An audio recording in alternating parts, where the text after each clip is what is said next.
screen. So just a bit about my background. So I've got a largely logistics and supply chain background, working in project management and also in the economics research sector. I have a master's in economics. We are focused on international trade and logistics. And I've also got a BSc honors in logistics as well as a BCom honors in economics. And then I'm currently doing my master's in transport economics through the University of Johannesburg, and I'm hoping to be done with that this year. So just the purpose of this, oh, excuse me, I've skipped. Okay. I've just got a black screen that's popped on my, just trying to get rid of it.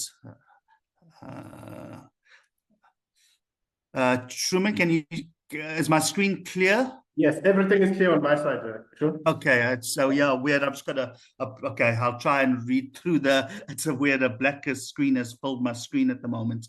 Okay, so the purpose of this course is obviously to look at retail logistics. Okay, this is not a one-way session, okay? So as much as you're gonna learn from me, I also wanna learn from you, both of you. There's always something to learn. If you want to participate, if you have any questions, please come right in. Don't hesitate. Like I say, it's a two-way street, and definitely wants us to be collaborative and engaging. And yeah, just bear with us if technology sometimes plays its funny games and tricks on us, as it seems to be a bit now at the moment with me. But we will persevere and we will get through it together. So just before we go on, Portia, if you can just come in and as the prompts say on the screen, if you can just tell us what you're expecting to learn from the course. Are you a full-time student? What type of job you currently do? Yeah, just basically your background. Okay. Morning, everyone. So what do I gain? What do I expect to gain from this module? So I'm currently employed, about 13 years now, supply chain. And I have a thorough background with retail. I've worked for supermarkets around the country in the supply chain. I've moved over into customer collaboration. And from here, I just want to get better insight. I work a lot with projects around improvements. So wherever I can gain insight how to do something better, if there's new ways of doing it, I always like to inquire knowledge. No, I'm not a full-time student. I'm not studying this year. That's why I'm trying to fill my days and my time with wherever I can grasp short courses or little knowledges where I can find them. I am currently a logistics customer collaboration specialist, and I look after I work for a big manufacturing company, so I've been tasked a lot to look after big supermarkets, chains, NZZ. Right now I'm looking after Walmart in my space. And Sean, your screen disappeared. Yeah. No, carry on, please, ma'am. I'm just trying to sort out some technological problems here. No problem. Yeah, and that's basically it. I'm hoping to get more insight, and because I hold a BCom logistics degree, and after that I've just been doing a bit here and a bit there. So I'm hoping next year to go back and finish off my honors. But in the meantime, I want to grasp what's new in the supply chain industry, so that I don't miss out on what's been up and happening in my industry. Oh, excellent. And if you don't mind me asking, what kind of projects do you actually work on? Supply chain optimization. As I've said, I am a customer collaboration, so I work a lot with external, and we collaborate through partnerships. Currently, I am doing Walmart in my space, so just to understand if there's anything new up and happening. So we're doing a lot of supply chain optimization initiatives. Okay, and when you say optimization, in what space are you in? Is it the 3PL, 4PL, 5PL space? 3PL. 3PL, okay. No, excellent. All right. Now, thanks for sharing that. It's always informative to learn. So I think we'll learn a lot from you as well, yeah, in this. So please engage, ma'am. Okay, so let's move on. So the aim of this unit is to formulate and apply principles and practices of supply chain management with respect to retailing. Okay, it develops from the previous supply chain management unit, the PDO2. I'm not sure if you've covered that, but if not, it's fine. I will be revisiting some supply chain concepts before we go on to it. In order to appreciate these principles and practices, the unit will focus on retail logistics nationally and globally. We do go into a lot of South African contextualization. So I hope that is useful, but we do look at the global as well. So key elements will be the ways in which changes in society, business, organization, and retail structures have impacted upon logistics activity in retailing. So we'll look at the introduction to the retail market, retail strategy and networks, a little bit on inventory and warehouse issues, globalization, and then e-retailing. Okay. So, Portia, I'm just going to talk to you directly unless other people join. But in your own words, what do you understand by the concept of a supply chain, and how does it differ to the principle of logistics? For me, supply chain is from the beginning to the end, right? So it's A to Z, and logistics are the activities in supply chain. Okay, I think that's a pretty succinct summary. Yeah, I think you're onto it. Yeah, so I think you're right. You want to expand on that a bit? Yes, so it's from the product. Let's work with manufacturing. It's from when the concept in the manufacturing all the way that it lands to at a store. That's supply chain in the value chain. But logistics is how you move it from point A to point B to point C, and how you store it, how you manage it. It's just a movement in between. Okay, excellent. No, I think that's pretty much onto it. I'll go a bit now into the definitions and some of the different schools of thought of the relationship between logistics and supply chain. So logistics and supply chain are closely linked, but they are separate concepts. So this is just my summary. So basically, supply chain includes logistics, as you rightly said, Portia, but it also includes the relationships and engagements with customers down the supply chain and suppliers up the supply chain. Whereas logistics is largely the distribution and material management component of supply chain. And then distribution is basically just the actual link to the final distribution point to the customer. So you've got supply chain, then you've got a part of that subsection of that being logistics, and then you've got a subsection of that being actually the distribution. So in terms of Christopher 2016, he's one of the foremost experts of logistics and supply chain. He defines supply chain as the management of upstream and downstream relationships with suppliers and customers in order to deliver superior customer value at less cost to the supply chain as a whole. I'm going to repeat that. The management of upstream and downstream relationships with suppliers and customers in order to deliver superior customer value at less cost to the supply chain as a whole. Okay, so I basically agree with what the definition says. Supply chain has evolved over the many decades to be more impactful, integrated, and dynamic than simply logistics. So if you go back 20 or 30 years, supply chain wasn't really a concept that was utilized. It was you had a logistics manager or a distribution manager. But now we have things such as supply chain managers, supply chain directors. So supply chain has evolved to be more impactful and integrated and dynamic than just the concepts of logistics and distribution alone. And it incorporates a broad scope of value-adding sub-elements within the organization. So those relationships between customers and suppliers to ensure that you can optimize efficiency and effectiveness and hopefully price. So when we look at specifically at logistics by itself, okay, it's a process that controls movements and geographical positioning of raw materials or work in process and finished good inventories at the lowest total cost. I'm going to repeat that. Logistics basically controls movements and geographical positioning of raw materials, work in progress, and finished inventories at the lowest total cost. So as my figure shows, you can see logistics is a sub-element of supply chain and distribution is a sub-element of logistics.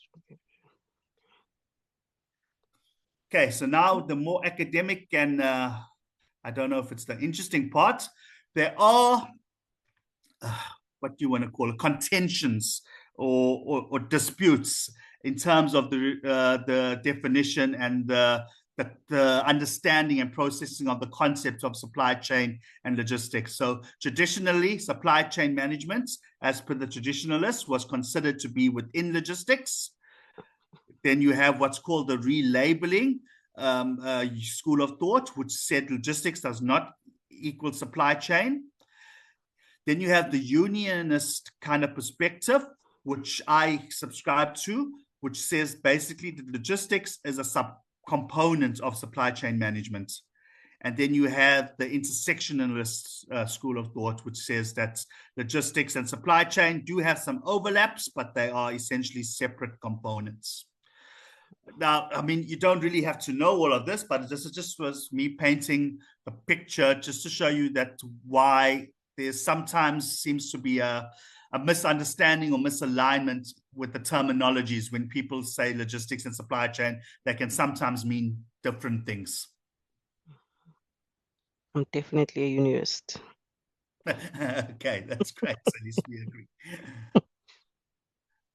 Okay, and then as this course is called Retail Logistics, we've defined logistics. What do we understand about the retail sector? What do we understand by the word retail? What's your understanding of it?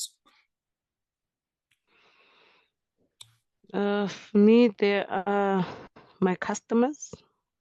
For me, they get my product to the final consumer. Excellent. So I'm glad you've made the distinction between the consumer and the customer. It's important to understand the distinction between that. So the retail sector is probably the most important sector of the economy because it has to do directly with the consumer. Okay, so the consumer is the end user of the product, the final user of the product. It includes all stores, kiosks, groceries, supermarket chains, shopping malls that sell products to the final consumer for personal use and household use. Retailing is a socio-economic system which brings people together to exchange goods and services from each other. So we basically match the needs of people who are the ultimate consumers with those of your manufacturers and your agriculturers and your producers of the goods and services. So basically your logistics arm would link your production points along with the supply chain, your production points to the final consumer. So be it a farmer in I don't know, in the Eastern Cape, he's ultimately supplying Pick and Pay, who will ultimately sell cabbages to the final consumer at that point. Okay. Yeah, that's basically retailing. Okay, the origin of the word retail, just for your edification, comes from the French retailer, that means to cut a piece off, or to break bulk. So retailing essentially is small quantities. Okay, you very rarely have your bulk quantities in retail. It's to break bulk. And it's basically your first-hand transaction with the customer or final consumer. Okay, So retailing is a group of activities where goods and services are marketed to the final consumer for personal or household consumption. Retailing does this by making those goods and services available on a massive extent and offering them to a consumer on a relatively small extent. So you as in the logistics space would understand that you take a large amount of goods and deliver it to your final customer, and the customer would then break that apart and deliver it to the final consumer. Consumer. Okay, understood.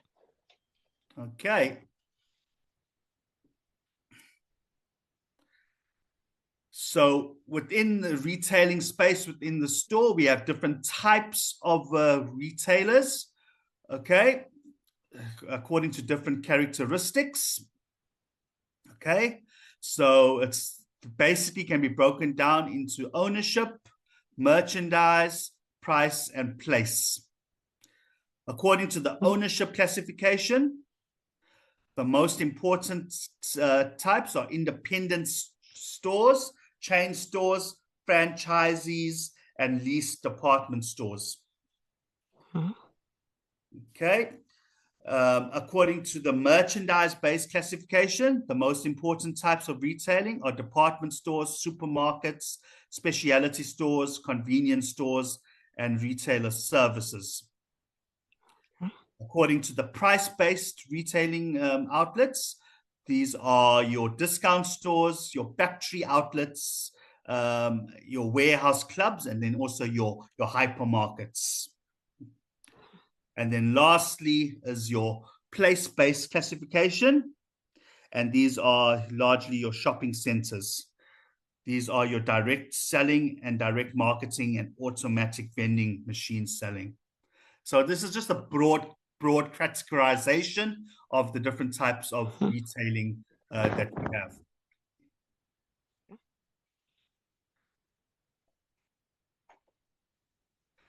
Okay, so as I'm sure you're aware, retailing has gone through an evolution, so to speak, over the last century, over the last few decades.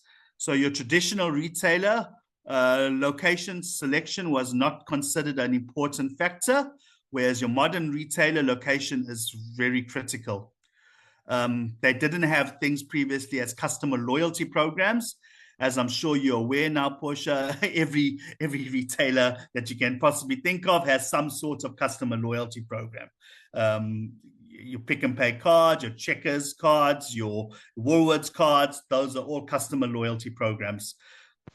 So those programs are twofold. They firstly do reward customers for purchases, but they also provide critical statistical data for those industries to actually understand customer or consumer behavior better. The modern retailer focuses on merchandising very much so and on a target market. There's generally strict brand selection when you go to a Pick and Pay store or a Woolworths store, okay? It's not so much unbranded products. It's normally your, I don't know, your Knorr products and your All Gold tomato sauce and that sort of thing. Though to some extent there are no-name products that are allowed there, but mostly it is basically based on brand selection. Also, supplier selection in the modern retailer is very important. Now, this is where you'd probably come in. Modern retailers have very sophisticated supply chain mechanisms where they rely on first tier and second tier inputs into the supply and availability of their products using philosophies such as your just-in-time philosophy and that sort of thing to ensure that there is a readily and predictable supply of goods that they require on their shelves. Your traditional retailer, this was not so much a factor. Sales recording, data today is king. So sales, and as I mentioned previously, your customer loyalty program gives insights to your specific purchasing what's the word I want to say? Purchasing behavior. Okay, so at a micro level, they can see exactly what the various customers are doing. At a macro level, that's aggregated, and it then assists them in their marketing campaigns, assists them in understanding what goods are placed where, or what consumers are demanding, and so on and so forth. So data is king with sales recording and evaluation. Okay, traditionally, profit per product was not so much a factor. However, today, profit per product is critical. So retailers are very much profits orientated and they are focused on establishing a viable retail mix strategy. So you'll see they will open stores in very select places. They will also ensure that they have the best, not the best, the most in-demand products there as per the consumer demand. And they'll also ensure that the profits ratios are appetizing to them. Yeah. And then your traditional retailers, your mom and pop stores, they would accept loans. I mean, if you listen to stories from our parents, they would buy things what was termed on the book and pay a month later or pay at the end. The modern retailers don't do this. Okay, it's either cash or it's a credit card. You very rarely have your loans agreements and that sort of thing. Do you have any questions on this, Portia, before I proceed?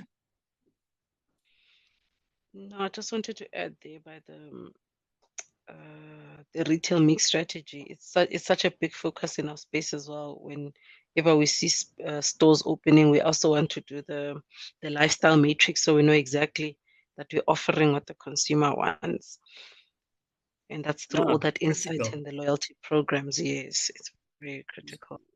Yeah, so I mean, understanding your consumer and that big data sort of processing and appreciation is just, that's, I mean, Truman and I were just having a conversation before you logged on about big data being so important, and it's almost become the new trend for data analysis and big data people who can use Python and R and all those programs to actually model consumer behavior based on big data. So data is definitely king, and it's only going to get more so, not less so. Definitely. All right. So just a bit on Africa versus Europe versus the Asia and the USA. Okay. So in 2018, in Africa, retail sales in the region amounted to approximately 500 billion US dollars. Okay. There's potential for this to increase under the AFCFTA. That's your economic zoning, your free trade zone that Africa is looking to actually incorporate, to combine into a free trade zone, much like the SADC region. They're trying to make that into a broader region to invigorate and sort of encourage greater trade between African countries. So Africa has approximately 1.2 billion people, and it's largely considered the next kind of opportunity, so to speak. Large parts of Africa are still underdeveloped, so there is lots of opportunity for consumer growth there, whereas your markets like your European markets and your American markets are already established, much higher GDPs, obviously, and much higher incomes. Those markets are fairly profitable, but they're quite contested. Whereas Africa does give the retailers and companies opportunities for further growth. And you've seen this like with Spar going into Africa and ShopRite and that sort of thing. So in South Africa specifically, the key sectors in the South Africa retail market are food and grocery, clothing and footwear, home, electricals, health, and beauty. Okay, in 2022, food and grocery had the highest value share in 2022. Who is the largest retailer in Africa? Currently, it's estimated to be ShopRite Holdings, has just over 3,500 stores across the continent. as of 31 December 2023, and the company's headquarters are in the Western Cape.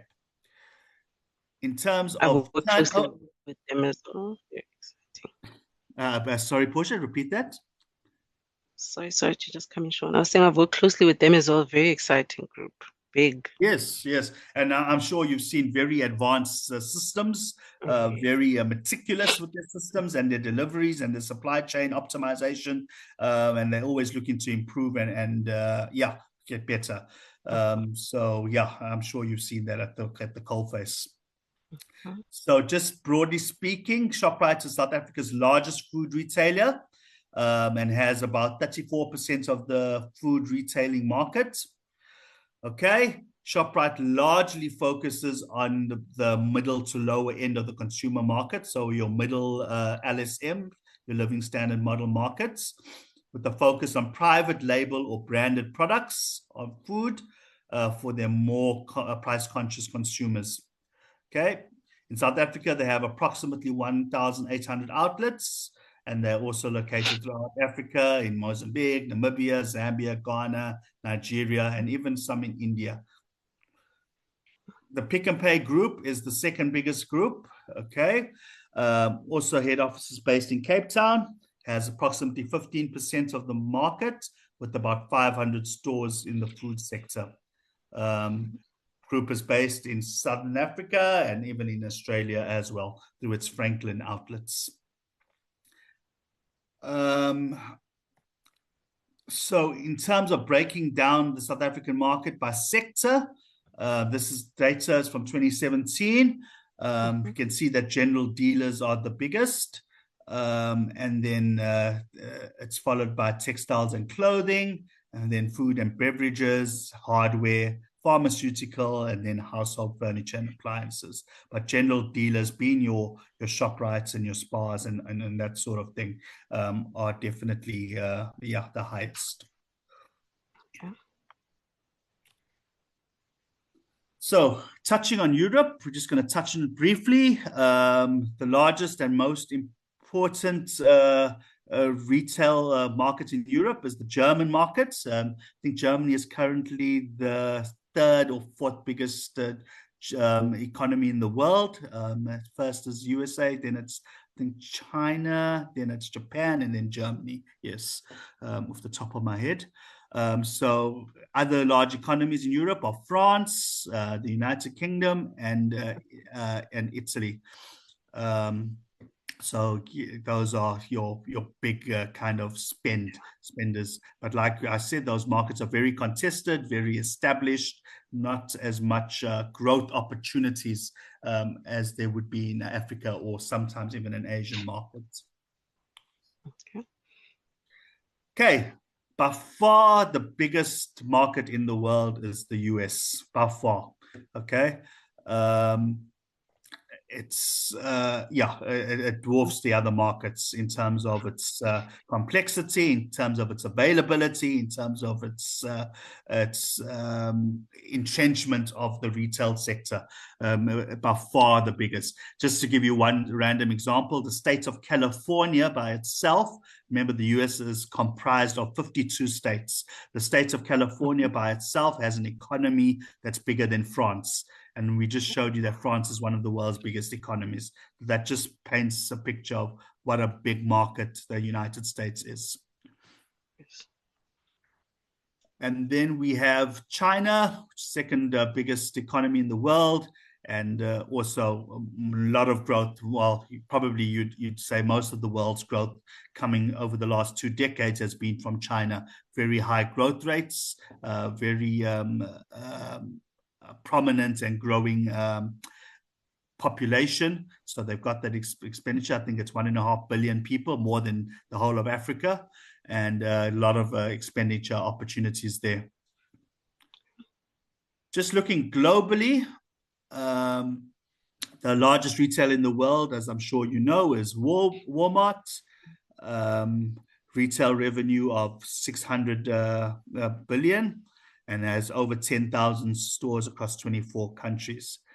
The next we have is Amazon, who's just established recently in South Africa, and will be obviously giving us competition for Takealot in terms of your online ordering systems. All right, so globally, retailing in Africa, UK, the USA, Europe, and the rest of the world has changed massively since the 1970s. And on our next slide, we'll go through some of the factors. And basically, it's continued to evolve and change. There are a variety of reasons for this, which can be split into demand and supply factors. Just off the top of your head, Portia, what would you say are some of the changes that have occurred in the retail sector since the 1970s? More insight driven. Yeah, definitely. And that insight then leads them to work with more systems, right? I've realized it's no longer just pick the phone up here. We need 3 trucks here today, tomorrow. No, they're very dependent on rate of sale, demand, lead times, and those sort of things. So technology is playing a huge part. No, agreed, 100%. Leadership, would you like to come in here with your wonderful insights? Do you have anything you'd like to add? Well, maybe to add, it's nothing like, different, except that the advent of technology, but specifically on the e-commerce side of things, you'd see that you might have noticed a lot of retailers, not only in South Africa, across the continent. Yes, they would have your brick and mortar stores, but more and more retailers are actually now also having, these e-commerce platforms where they are able to deliver to their, customers at the comfort of their homes without necessarily having to always go to the shop to do your shopping. Yeah. No, thanks for that, leader. And I think both of you have raised very important points. We'll cover them in the next slide. But yeah, just to expand on that, I think consumers these days are definitely cognizant of being time poor. I'll say that again. Consumers are definitely cognizant of being time poor. So as a result, they have, to a large degree, transitioned from driving to your store down the road or doing your 1 month big shopping, and especially in Europe and the States, we're starting to rely on just ordering online to get something delivered as and when you need it. And I think an example of this, not quite in the retail sector, but if you look at what's happening with DSTV, the model that they previously had of subscription and having scheduled programming times has become largely redundant, and that's why they're losing so much business. It's because consumers have transitioned to on-time demand for TV products. So you have your Netflix. So no longer do you have to sit now and wait for a movie to start at 8 o'clock as per the TV schedule. It's 7:15. You're ready to see a movie. You just go onto your Netflix and you watch whatever you want to watch. And that trend of on real-time demand and delivery has happened in the retail sector, where consumers are very cognizant of their time and are very guarded about protecting their time and using things or objects to satisfy them as and when needed, not when someone dictates they should. So that's just an example. And if you look at DSTV, it won't surprise me in the next 2 or 3 years if that company goes under, unless it changes drastically. It's become a largely redundant model that they're based on. Okay, let's move on. So we're going to look at some of the factors that actually affect consumer demand and changing behaviors. So let's start with our economic factors. So consumer income being the first one. Okay, so basically we have and people might disagree with this because it doesn't always feel like that, but largely we are better off than what our parents were. Largely, okay. You can name that there are exceptions, and there will always be exceptions, but the trends in the data illustrates that largely, as a growing economy and worldwide, our generation is largely has more disposable income. So with that income, it drives us to become more materialistic, more demand for goods and services. Also, family income, because families are getting smaller, has largely gone up. Liquid assets that we can purchase and quickly turn over for cash has also has become a factor. And our attitudes towards spending has definitely changed. So we just, both of you covered this in the previous points, is that we value time far more than what our previous generations did. So we are trying to always guard that time and protect that time and optimize that time. And so our spending desires and habits often reflect that characteristic. And then availability of credit. Credit is so much more easily available than it was in previous generations now, and this is definitely impacting consumer demand, because a lot of people do live on credits. Whether it's a good thing or bad thing, you can argue, but it's something that you can't dispute, as that credit facilities have definitely changed. Then you have demographic factors on the right. So overall population growth in a lot of countries in Europe, this has been going down. In the US, this has been going down. Basically, people are living longer overall, and again, you can always show exceptions to this, but overall, the trends in the data are clear. People are living longer, and the population growth is slowing down, barring Africa, which, as I mentioned before, is the next kind of opportunity sector for a lot of the retailers. We still have quite high population growth rates in Africa. Okay, but this aging factor that is prevalent has also impacted what people would ultimately buy and purchase, because as you know, as you get older, things that you demand and appreciate change. And so retailers would need to look at this, and the population overall is definitely aging. And then we have what is called our family sizes. Again, this is largely going down, but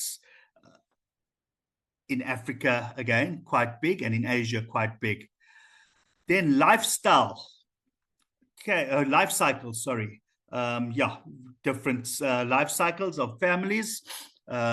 People are often choosing to have children much later than before. This will translate into when and how they spend.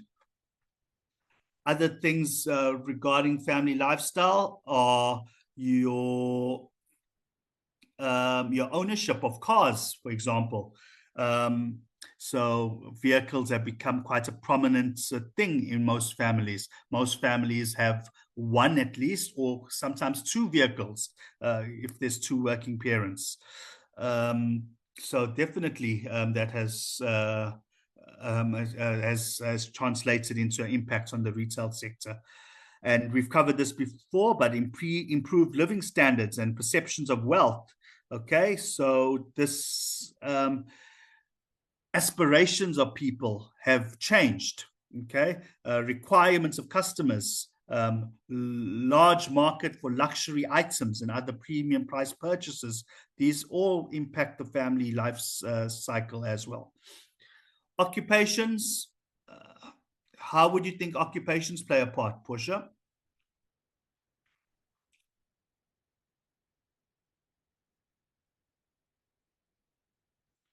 Portia, you still with us? Yes, Sean, sorry, my network kept on dipping there. I'm completely off Wi-Fi now. I'm going on to 3G. Okay. Can you hear me clearly? Very much so. Okay. So in terms of occupation, how do you think, looking at South Africa specifically and our past, how do you think occupations will have translated or changed in terms of their impact on consumer behavior, buying behavior? Occupations in meaning what we currently Employment, do for a basically. living. Okay. Yeah, employment. Yeah.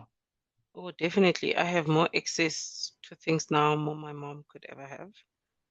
I No, have true. more, yes, I can even just schools around what I can purchase, education. So it's not just my buying power in retail, but just lifestyle as well that I can purchase. Okay. It's And that very buys you opportunities, it gives you options, it gives you access to diversity, access to leisure, access to convenience, all those good things. You probably also find you far more aware as a consumer than your parents were. Mhm. So, for example, with the awareness, with the help of the internet, consumers can be far more better informed about the choice of their purchases and the possible impact of their choices as well. Yes. So, with our occupations, especially in South Africa, with our past, we find that we have far more greater access to occupations, which gives us, in theory, better buying power and better options that we can exercise. Then age and sex. So age is basically that's mentioned that the population is aging more and more, especially in your European countries. The average ages of the population is getting up, and the actual birth rates are going down. Not so much so in Africa, where we're still very much youth weighted in terms of our in terms of our demographics. And then sex, this basically just means between male and female. But basically, as I'm sure you can attest to, Portia, is that women have far more opportunities globally and in South Africa than what the previous generation or the previous two generations had. And those opportunities give you access to various things that you wouldn't have had access to. Mm-hmm. So those are basically your demographic factors. So your socio-cultural factors, okay? So we've already covered family quite a bit. Social class basically talks to the middle class and the growing middle class. Is that especially in South Africa, we have far more people of color in the middle class than we could have said maybe 2 decades ago. So that then impacts your purchasing behavior. Then there's culture. Cultures are definitely changing in terms of as we mentioned, access to immediate on-demand things and being very time conscious and very time protective.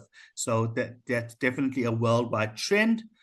Leisure is something that's very important these days.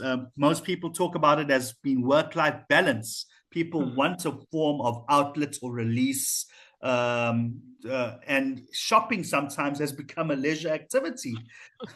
So some people do engage in shopping because it's a form of pleasure. So this as well can impact our buying trends. And then on the psychological factors, learning. Okay, so we have definitely far more access to information than we previously had, and people are very much conscious of where their products come from, what their products do to the environment, and that sort of thing. So you have most companies now we are having in their mission statement or in their what's another word for mission statement, but basically in their mission statements, how environmentally conscious they are and how socially responsible they are, and they won't source goods from I don't know, from places that don't also use and incorporate these values. So, so the learning factor is very important in terms of customer demand. Perceptions, personality, attitude, and lifestyle were basically covered, but all those things have an impact on our buying behavior. Another thing that's very important is that we have is diversification. Today we have far more, not just buying power, but also access to a broader range of goods and services than previous generations would have had. And so consumers are more demanding. They often, everyone wants the latest cell phone, and are also impatient about getting it. Remember, being time conscious. So these are all things that can impact customer buying patterns, not just in South Africa, but globally as well. All right. So, Portia, are you okay? Do you need a break, or do you mind if I continue? Can we please take a 5 minutes? I think I'm going to move from this room and just go to the other side. Let's take a 5-minute break. No problem. Please, my network. Thank you. Okay, Thank you. no problem. Sure.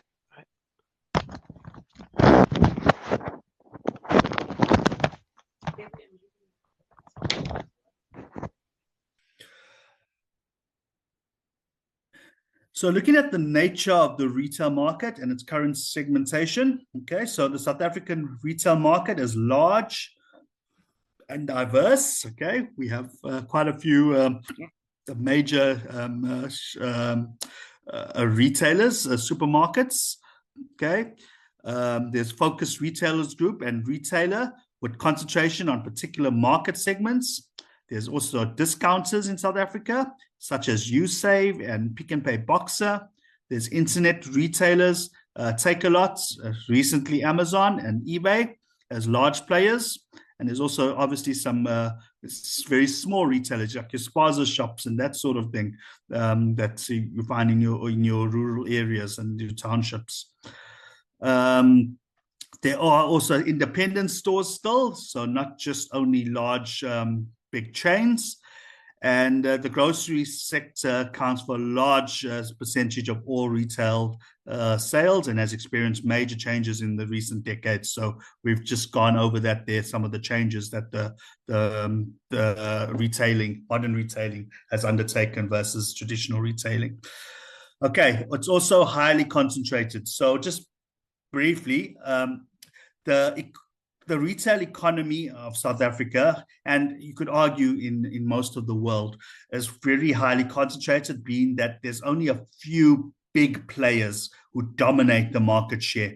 And unfortunately, with South Africa, this is replicated across the economy in various sectors. So in the banking sector, it's the same thing. In the insurance sector, it's the same thing, and that sort of thing. And it's a lot has to do with us being a very protectionist economy during the apartheid era, which has remained prevalent, so to speak, in these days. So there's a limited competition, and ultimately that's does impact your consumers' options, so to speak. So that's one of government's intentions, though one could argue they haven't been very successful, is to not break apart these monopolies, but rather to introduce further competition to ensure that the consumer is not restricted in and abused in their variety of goods and in purchasing prices. So you've seen the top picture already. Top retail rankings is ShopRite, Pick n Pay, Spar, Massmart, and I think 5 is Woolworths. And the picture below just shows you some of the stores, the amount of stores they had between 2007, 2008, and 2009. Obviously, the pictures is a bit out of date, but it was just to illustrate how many stores a lot of these places have. In terms of the determinants of change in retail power in the supply chain, okay, big changes in retail formats. Since the 1970s, major property developments have transformed food shopping in many urban areas. okay, with large format grocery superstores appearing. So you didn't before or in the last few decades have things like a hypermarket or a food lovers market and so on and so forth. Okay. But as urbanization increases, there's been a result and an increased need rather for these kind of formats of grocery superstores, and many of them take over repurposed land such as former factory sites. So you will have these superstores taking over former sites and developing all over the place. Okay, although the rate of store openings has slowed dramatically as government intervention and approaching saturation levels in many urban areas. So even though there is growth, and you'd probably see this, Truman, on your side in Gauteng, I noticed this is a mall, seems to be a mall opening every week there. But it shows the changing consumer dynamics that have been happening, whereby transitions are happening to large malls-based shopping centers, and this is also becoming prevalent in townships where a lot of large-based shopping centers, which with multiple stores within them, are taking over your mom and pop stores and your spaza shops. However, one thing that is also possibly challenging this trend is your e-services, like we just mentioned previously. So your Amazons and your Take-A-Lots and your on demand kind of retailing, whereby customers are becoming more time conscious and are not wanting to as much go and spend a few hours at the retailer every week or once a month and so on and so forth, when they can just at a click of a button just order what they require.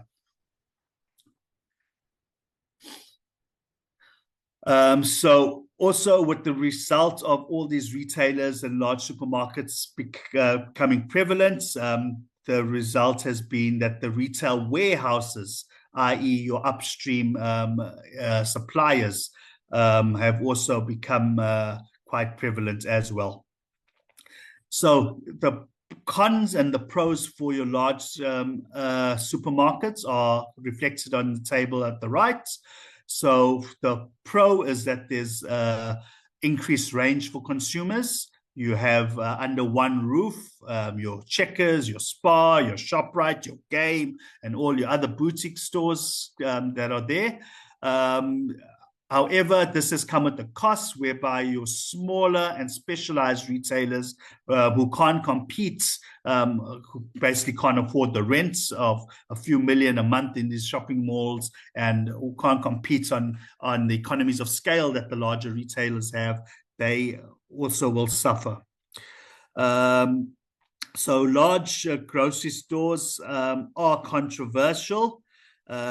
Sometimes these large malls generate local opposition and political concern because they are stated to actually negatively impact your smaller spaza shops and your mom and pops kind of stores. I suppose to a degree that is true, but sometimes progress waits for no man or woman, and things proceed as they will. So large-scale shopping malls and factory outlets have become sort of the norm, definitely established in Europe, and it has become the norm in South Africa as well. So yeah, like I say, progress doesn't wait for anybody. In South Africa, lower income groups also frequently do not have the access to these large retailing stores as they did as the local spaza shops or convenience stores in their local communities. And the development and location of these stores has reshaped urban centers and altered the way many people shop. So prior to there being a mega shopping center or a mega store, for example. Our parents would have gone into town once a month and spent the whole day in town going to various shops and come home with lots of packets, for us to pack the grocery cupboards and that sort of thing. That's to a degree, it still does happen, but to a degree, these large retailing mega shopping centers have changed that. And you've actually had a change in consumer behavior, so to speak. In terms of convenience, the second point, these shopping centers offer more convenience, but there is a limited choice of places to shop. There's only so many shops that can fit in one shopping center or more. So even though it does seem that there is a large variety, it can impact your availability of choice versus your mom and dad spending the day in town and going to various smaller shopping centers. Excuse me. Overall, this one's debatable, but there's probably lower prices for consumers. But the development of the shopping center will destroy your neighborhood greenery and take over a green belt. This next one is also quite controversial. There's easier and usually free parking. Very rare in Durban. I'm not sure about Gauteng, Truman, but very rare in Durban now. You mostly pay for parking at these shopping centers. Against is that there's also job losses elsewhere. So as a result of these smaller spaza shops not being able to compete, they are unfortunately resulting closures and possible job losses. Economies of scale are definitely a factor with your shopping centers. They're bringing positive economies of scale. There's easier access for deliveries, and there's a broad range of services. But they can be impersonal, so it's not you knowing your local butcher or your local grocer. There can be congestion created by them, and there can be a loss or a disconnect of local suppliers because these big shopping centers have such sophisticated supply chains that don't necessarily rely on the local suppliers in the immediate vicinity. Other positives are prices, generally, as I mentioned, economies of scale. These prices of scale efficiencies can be passed on to the consumer. And there's also these large stores can have more variety rather than your mom and pop stores, and it might result in you having to do less trips. So just a very broad list, okay, of the possible or potential benefits of supermarkets and the pros and the cons of them. Looking specifically at South Africa, okay, there are 5 facts that will be presented here. So generally, the South African trade industry is made up of 5 divisions. It's wholesale, motor, accommodation, food and beverages, and retail. Fact 1 is that South Africans spend approximately 32,000 Rand per second in retail stores in 2017. Okay, so this equated to approximately 1 trillion Rand in sales in 2017. 32,000 Rand per second is an enormous amount of money, but it shows how vibrant the spending power of South African consumers are. Fact 2, general dealers, as we've shown this diagram before, are constituting approximately 44% of total sales. So for every 100 Rand that's spent, 44 Rand was spent on general dealers. So this includes your supermarkets. Okay. Even though growth has been a bit anemic, and if one looks at our recovery from COVID, the economy is still limping along, and load shedding has had an impact, though touch wood, the last 100 days have seemed good, but all these things have had an impact on growth in sales at retailers. Fact 3 is South Africans love their shisa and nyama. We know this, okay? We are big procurers and consumers of meat products. And meat is the most popular commodity in the retail trade industry, accounting for 8% of sales. Fact 4 is that non-specialized stores, which your retailers are part of, are actually the largest employer. However, as we'll see in the next fact, fact 5, even though they are the largest employer, they have the lowest average salaries.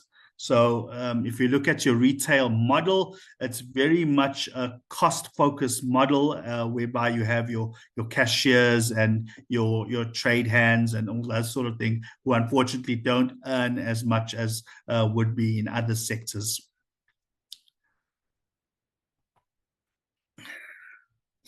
Okay.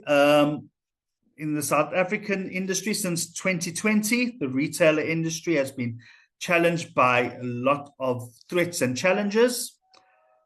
First was the pandemic that shook the world, okay, COVID, okay, which led to a transmission or transfer of buying behavior to e-commerce adoption rates. This resulted in e-commerce seeing a massive growth of approximately 30% over 2019 levels, and impacting your actual in-person buying behavior. As the world tries to normalize its pace, however, we still see a reliance on e-commerce. Okay, so your Amazons, your Checkers 6060, your Take-A-Lot are still prominent and feature prominently, according to the stats.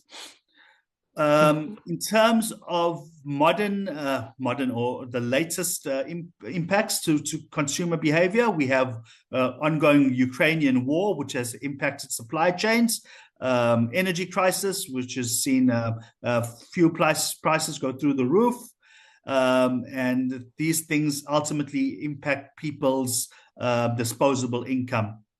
So in the last 3 years, you probably see that these volatile things or events such as the COVID, such as the Ukraine war, such as inflation and energy crisis has had an enormous impact on the retail sector as a whole because of the impact on people's disposable income, but it also has had an impact on the operational costs of retailers, which is almost a double whammy hitting them. Portia, would you like to say something? Your mic is on, ma'am. Yes, Sean, I wanted to ask with COVID, right? You mentioned COVID. Would because I see this info is 2017. Would it? Oh, sorry. Yes. Would pharmaceutical now have a bigger chunk, you think? With COVID, your pharmaceutical demand is largely what we call inelastic demand. It's basically very predictable because take things like insulin and your diabetes medications and your asthma medications and those sort of things. It doesn't vary, you know. People need what they need every month, and that's basically what they buy. So I would imagine that the pharmaceutical industry would have recovered, but there wouldn't have been tremendous growth in it, so to speak, because the demand is quite inelastic. Noted. Thank you. Okay, so international retailing, some of the important factors is the importance of competition between supply chains. Okay, so 20, 30 years ago, competition was largely driven by just the store itself or just the entity in itself. However, competition these days has become so dynamic that it's no longer just important or integral for you yourself to be profitable and competitive and efficient.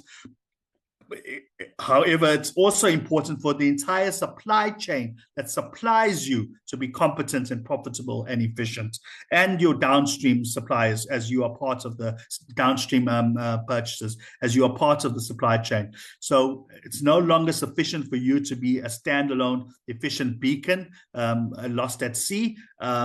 If your supply chain itself is inefficient. So you have competition now of entities competing with supply chains. Entire supply chains are competing with each other. It's no longer just the entity itself competing against another entity. We also have increased outsourcing and globalization. So what's happened is that centers of production and consumption are often far removed from each other. Okay, this is because of costs, obviously, of efficiencies as well, because supply chains are more efficient. We can optimize those costs by having production points located in different locations. And you see this in a lot of the e-commerce type services. So, for example, call centers. For example, you often, when you call, you are directed. You call a UK company, you're directed to a call center in India, because the UK company is saving 2/3 of its cost by outsourcing its functions there. That's just an example of how production points and consumption points are in two different locations.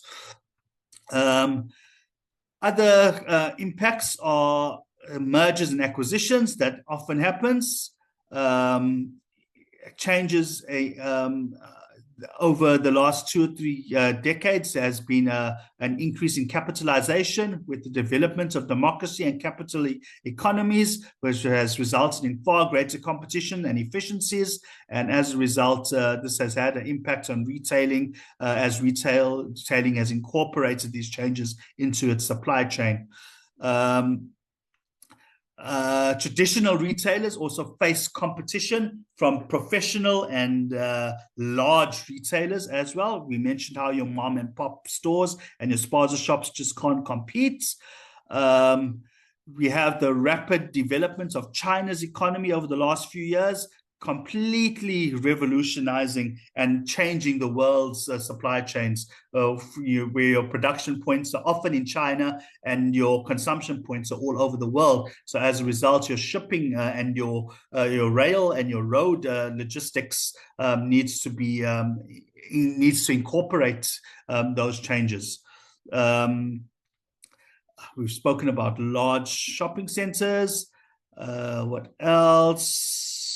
Okay, so besides China, another big development is what's called the Asian tigers, whereby these are your Vietnams and I think your Thailands and that sort of thing, where we've seen massive growth in production occurring there. And also with India. India has been contended as being the next China in the next few decades. That certainly doesn't have China's development as yet, but it's got close to China's population, and it's also untapped in terms of its potential. So that's potentially the next international retail trend.